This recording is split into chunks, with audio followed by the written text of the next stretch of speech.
Hello, it's just David here with my weekly video. In our 10 question session this week, we're talking about the fact there are many different religions, and one of the things that people might say as well, there's so many different religions, they can't all be true. And people have kind of reacted to that in various different ways. So as with Heather in these videos, I just want to give my view on it. I mean, I set out more of a variety of views in the evening itself, but I just use these videos just to briefly say what I think about the issue. Obviously, we live in a world in which there are many different religions and belief systems, and that's become obviously more apparent in the past couple of centuries, both because we've been able to sort of live in a world, a global world, and travel, but also because people have lived in this country who have different religions. And even, the term religion, we're not quite sure what that means. You say, well, that's always about a belief in God. Well, it's arguable as to whether all religions have a belief in God. And what sort of God that is, if you particularly think about sort of nature religions where the divinities are very localized, might be a sort of a river or a mountain. Does that have anything in common with a sort of the Lord or God of heaven, of earth, of Judaism and Christianity?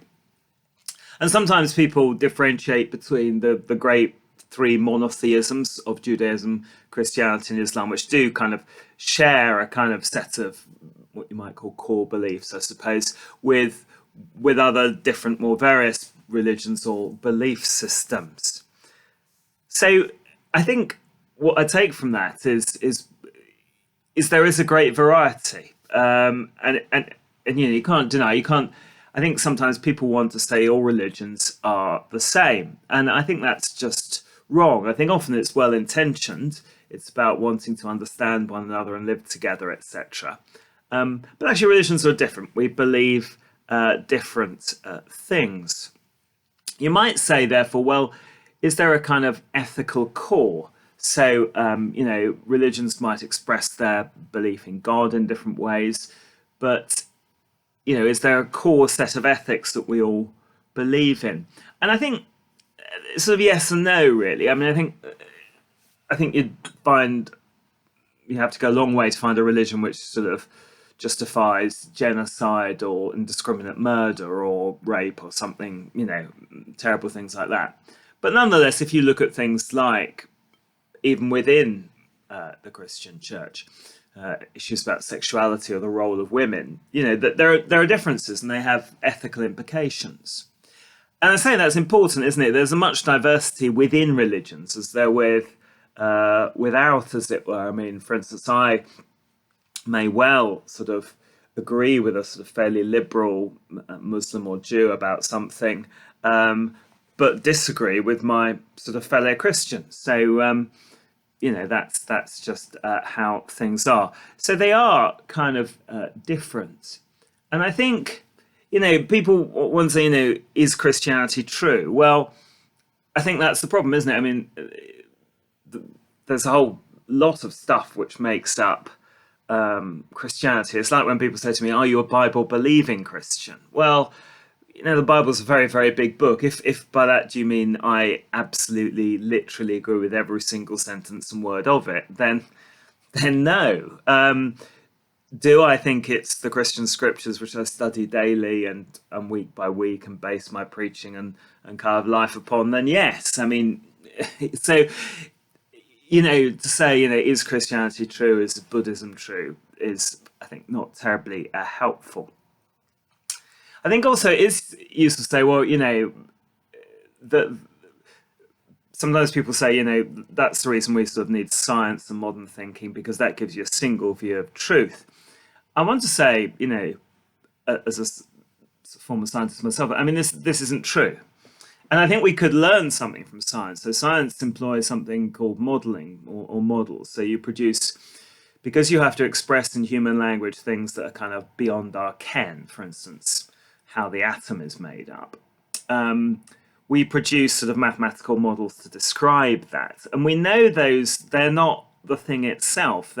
they're a model describing in human language, or indeed in mathematical equations, more commonly, what the thing is and how it's going to behave. And I think, there's a similar thing with religions. I think there is that, our language is offering a model of God and his place in the world.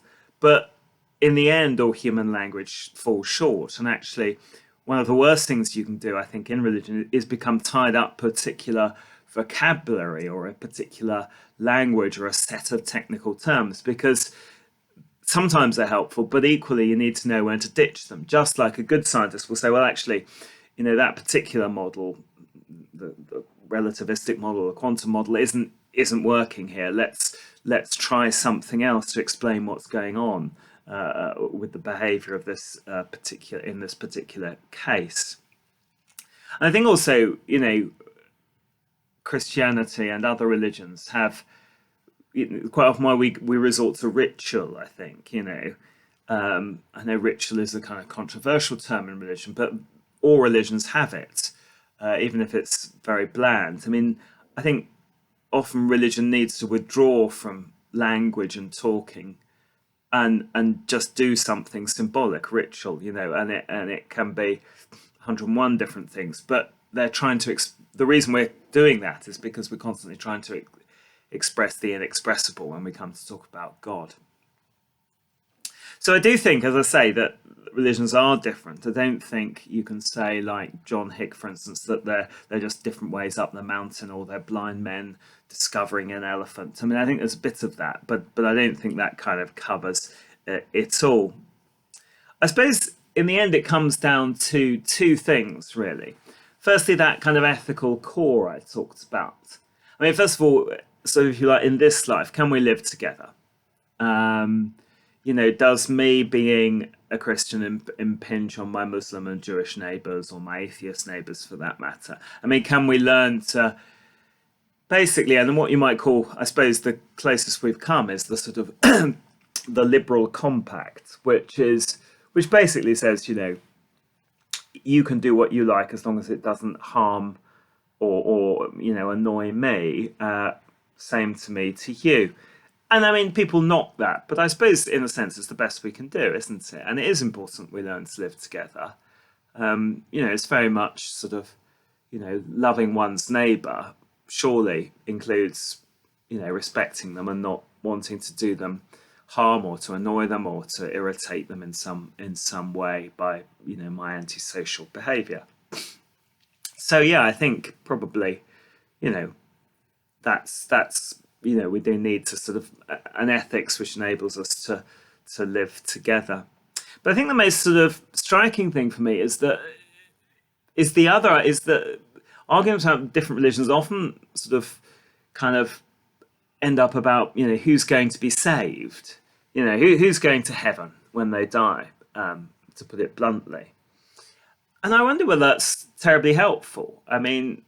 Maybe it is if you think that's the crucial thing. If you think all your sort of pagan neighbours are going to hellfire, then I suppose it does kind of colour your view. But I think if you're like me and you don't think that only Christians go to heaven for a variety of reasons, then of course it becomes much easier just to say, well, look, we'll all find out in the end. There will be a great day when we will know who was right. But for the moment, we'll just kind of agree to disagree.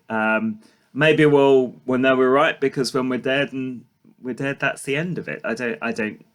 In that sense, I don't know. But that seems to me, the three classical views of Christianity of sort of pluralism, exclusivism, and inclusivism, which you don't need to worry about, but they're all about who's going to be in heaven, and I just don't think that's a very helpful way of talking about things. It's not the only sort of thing on the table. So I think we ought to just, Jesus says, judge and be not judged. I just think that kind of, just leave that up to God, in the end, in the final judgment. I think have, admit that we are different, allow other people's views to examine your own beliefs. So, be challenged by people of other beliefs. That I think that's right and good. Um, and also, of course, in a certain sense, in a polite and courteous way, challenge them, and let's find a way to live together. But as I say, I don't think all religions are the same. I think there are differences between them, sometimes quite big differences. I think most religions can learn to live together. They may have to kind of modify the way they are. Well, Christianity had to. I mean, we. I'm not sure you'll find anybody speaking like I do 500 ago. I mean, I don't think even in this country you would find people talking as I do about sort of Catholics, for instance, a few hundred years ago. So I think we might have to change to live in what is a pluralist world, to accept that people are differences. And as I say, stop worrying too much about heaven, leave that up to God, and learn to, do the best we can to love God and love neighbour in this life. And yeah, I think that's probably it. Thank you.